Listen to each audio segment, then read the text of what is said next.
왕자병, 공주병 치유하는 방법을 말씀드리겠습니다. 제가 전문가는 아니지만 인생 70을 살다 보니까 여러 가지 이렇게 아픔과 고통을 지나왔습니다. 이것을 가지고 전문용어로 자기애적 성격 장애라 합니다. 이 세상에는 크게 세 부류의 사람들이 살아가고 있다고 생각합니다. 건강한 몸과 마음으로 삶을 즐기면서 자기의 길을 유유히 걸어가는 사람이 있는가 하면 신체적인 장애가 있는 사람이 있고, 또 신체적으로는 장애가 없지만 여러 가지 심리적인 장애와 갈등으로 자신뿐 아니라 가족들에게 문제를 안겨주는 사람들이 있습니다. 이 중에서 특별히 제가 관심을 기울이는 사람은 숨겨진 심리장애인들입니다. 현재 우리나라에서 가장 크게 문제되고 있는 것은 우울증을 비롯한 각종 신경정세, 어처증, 어부증으로 나타나는 성격장애, 현실 감각을 상실할 정도로 정신건강이 악화된 정신불면증, 알코올 중독과 일 중독을 비롯한 각종 중독증 등이 있습니다. 지체장애인들이 역시 자기 자신은 물론 가정에서 얼마나 많은 상처를 주고받으며 그 속사람이 멍들어가는지 모릅니다. 많은 사람들이 공무원, 교사, 성직자, 변호사, 의사, 검사, 판사, 약사, 기술자, 노동자 등등 일하고 살아갑니다.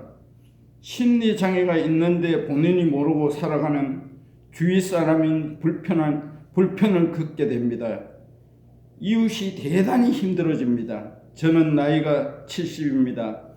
저희 아버지는 제가 8살 초등학교 입학하기 직전에 돌아가시고, 위로는 형님 누나들이 있고 여동생이 3명 있었습니다.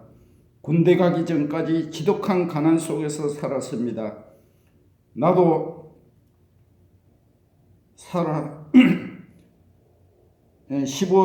나보다 15살 많은 형에게 고문을 당하였습니다. 어릴 때 촛불, 바늘 이런 걸로 촛불을 손가락에 갖다 대려 하고 바늘을 손가락을 찌르려고, 이런데 그 후유증으로 놀래서 마음의 상처를 받아 일찍부터 수전증이 왔습니다. 이것을 가지고 목적성 수전증이라 합니다. 가난 속에 역기능적 삶을 살았습니다. 군대 가기 전까지 매사 자신이 없는 삶을 살았습니다. 군대 제대 후 사회생활 시작하여 40년을 일을 마치고 약 3년 우울증을 앓고 지금은 정신적, 육체적 건강을 회복하여 단순 노동을 하며 50대 초반 정신으로 행복하고 건강하게 살아가고 있습니다. 저는 33살에 교회 나가서 예수님을 만나 바르게 살려는 노력하는 크리스찬으로 살려고 발버둥 치는 삶을 살고 있습니다.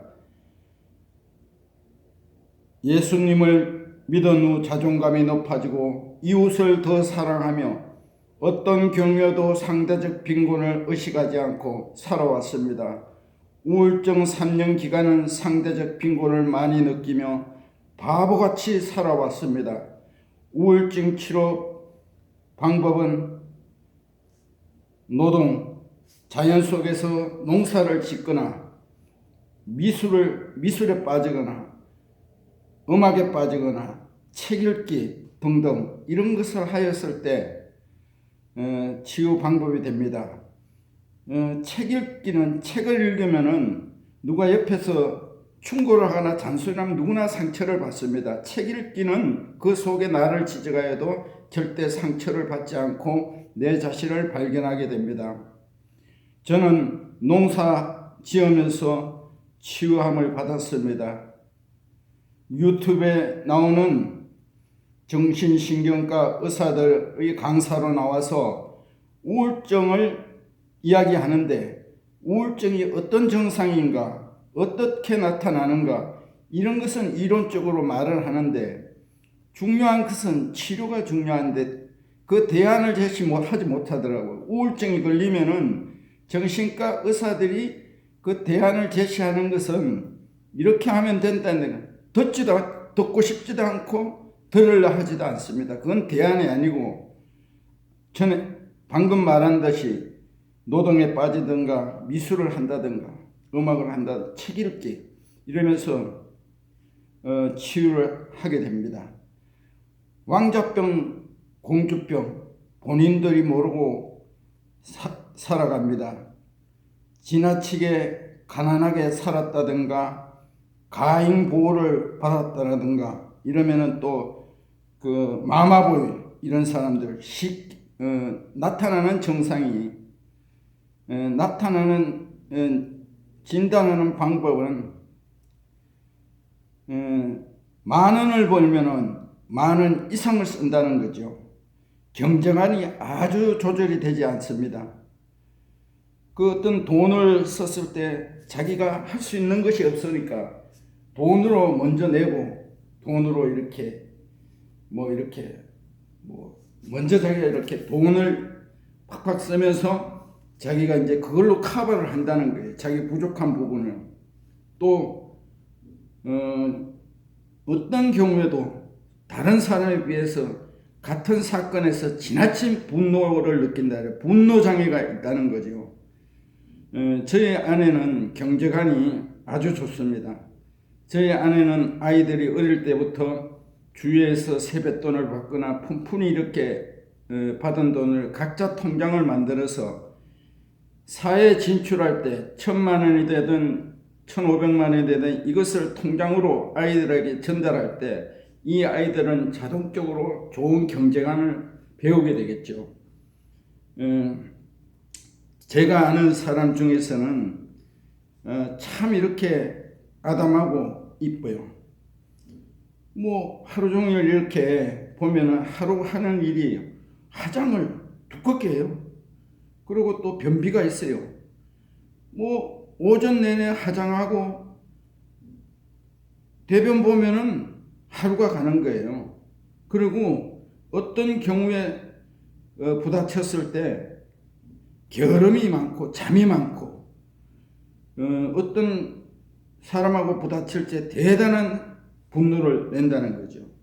생리 전에는 아주 그냥 돈 씀씀이라든가 이 분노가 대단하죠. 그리고 제 친구 중에 중령으로 예편한 친구가 있습니다. 이 사람이 20년 이상을 군 생활을 하고 퇴직을 해서 빚이 2천 내지 3천이 빚이 있대요. 이런 사람들은 생각 없이 돈을 쓴 거예요. 군인에 있으면서 20년 이상 있으면서 2천만 원, 3천만 원 빚질 게 뭐 있어요. 물론 앞으로 그 연금이 있으니까 그걸로 살 수 있겠죠. 그리고 내가 아는 지인이 있는데 이분도 아주 한국에서 5대 그룹에 드는 이런 회사에 근무했어요. 근데 그 근무하면서 퇴직을 했는데 물론 아파트와 이런 거는 있지만 돈이 없다 하더라고요. 이 사람은 사는 동안에 자기 하고 싶은 거를 그냥 생각 없이 가계부 적지 않고 생각 없이 팍팍 쓴 거예요. 그러니까 대기업을 나왔다 하지만 공무원들 같이 연금이 있는 것도 아니고 퇴직금 관리가 어렵겠죠. 그리고 또 내가 아는 아주머니가 있는데 이분은 지나치게 연극배우 같이 화장을 진하게 해요. 그런데 성격도 이렇게 아주 깐깐하고 어느 날인가 이분이 세월이 많이 흘렀어요. 이분이 교회를 나간다 하더라고요. 그 후로부터 민낯으로 오더라고요. 민낯. 그러니까 뭔가 화장을 짙게 한다는 거는 계속 자기 조그마한 점을 숨기고 싶다는 거예요. 이런 분들은 아침에 일어나면 신랑한테 민낯을 안 보여주고 화장부터 할 이런 형일 거예요. 그리고 내가 어떤 교수님을 알고 있는데 교수님은 월급을 타면은 한 달에 한 번씩 정장을 산대요. 어떻게 월급이 아무리 많아도 한 달에 한 번씩 정장을 산다는 것은 정신적으로 문제가 있죠. 그래서 이런 사람들은 어디 종교단체에서 이단에서 이쁘다 하면은 아무리 그 학식이 높고 이래도 그 종교단체에 빠질 수 있다는 거죠. 유병훈 씨가 아주 그냥 성경을 달달 외운다 하더라고요. 이분 결국은 대단히 똑똑한 사람인데 이분도 그렇다면 이단 교주가 되어 있죠. 그리고 어떤 사람, 내가 초등학교 선생인데 이 여자도 게으르고 분노가 많고 월급을 타면 달달이 이렇게 정장을 한 벌씩 산대요. 아주 공통점이 있죠. 그래서 우리가 장로든 성직자든 교사든 등등 우리가 일상적으로 정신병을 갖고 있으면서 남을 가르치고 있는 사람들이 많다는 거예요. 이런 사람들은 결국은 그 아이들에게 정신세계라든가 영혼을 망가뜨리게 할 수가 있죠. 치료가 대안이 아니겠습니까? 좋은 책과 인격적인 정원책을 많이 읽고 인격적인 예수님을 만나서 자기를 발견하고 자기가 잘못되어 있다는 걸 발견하고 발버둥 치면서 하나님께 매달리면은 자기를 발견하지 못하고는 도저히 치료 방법이 없어요. 그냥 자기가 이 병인지 모르고 그냥 남들에게 불편을 주며 살아가고 있는 거예요. 제가 추천하는 것은 저의 오랜 세월 멘토입니다. 한국의 유명하신 성직자 김진호 목사님이 계신데 동두천 둘의 수도원을 하고 계십니다. 거기서 10일 금식 기도를 하는 프로그램이 있는데 거기에 참여하시면은 아주 도움이 될 것 같습니다. 저도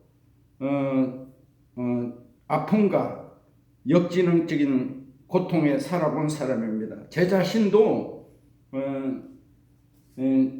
마음의 상처가 있고 이 아픈 고통을 전문가는 아니지만 이 아픈 고통이 있기 때문에 또 지금 현재 고통을 많이 느끼고 있는 사람도 있습니다. 제 유튜브를 통해서 한 사람이 있다나 영혼 구원이 되고 자기의 심리적인 치료를 하시면 감사하겠습니다. 안녕히 계십시오. 건강하십시오.